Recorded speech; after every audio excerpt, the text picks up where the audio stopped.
నమస్కారం అండి. మనకు చాలామంది ఖచ్చితంగా ఓటు వేయండి అని చెప్తూ ఉంటారు కదా! అయితే ఓటు వేయకపోతే ఏంటి నష్టం అని అనుకుంటాం. కానీ దానివల్లే కలిగే ఫలితాలు ఏంటనేది ఒక చిన్న ఉదాహరణగా చెప్తాను వినండి. సియాల్కోట్ అనే ప్రదేశం ప్రస్తుతం పాకిస్తాన్‌లో ఉంది. అయితే 1946లో ఈ ప్రదేశాన్ని భారతదేశంలోనే ఉంచాలా? లేక పాకిస్తాన్‌లో కలపాలా? అనే సందేహంతో ఆలోచించి అక్కడ ప్రజలకే నిర్ణయం వదిలేస్తే బాగుంటుందని ఓటింగ్ పద్ధతిని అమలుపరిచారు.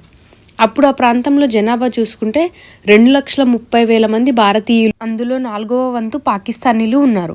అయితే ఆగస్టు 16, 1946లో 3 లక్షల మందికి ఓటింగ్ జరగగా కేవలం 55,000 మాత్రమే ఓట్లు పడ్డాయి. దాంట్లో ఎక్కువ ఓట్లు పాకిస్తాన్కి అనుకూలంగా ఉండటం వలన ఈరోజు ఈ సియాల్కోట్ అనే ప్రదేశం పాకిస్తాన్లో ఉంది. కాబట్టి మీరు కూడా ఖచ్చితంగా ఓటు వేసి మీ ఓటు హక్కుని ఈ దేశ సౌభాగ్యానికి వినియోగించుకోండి.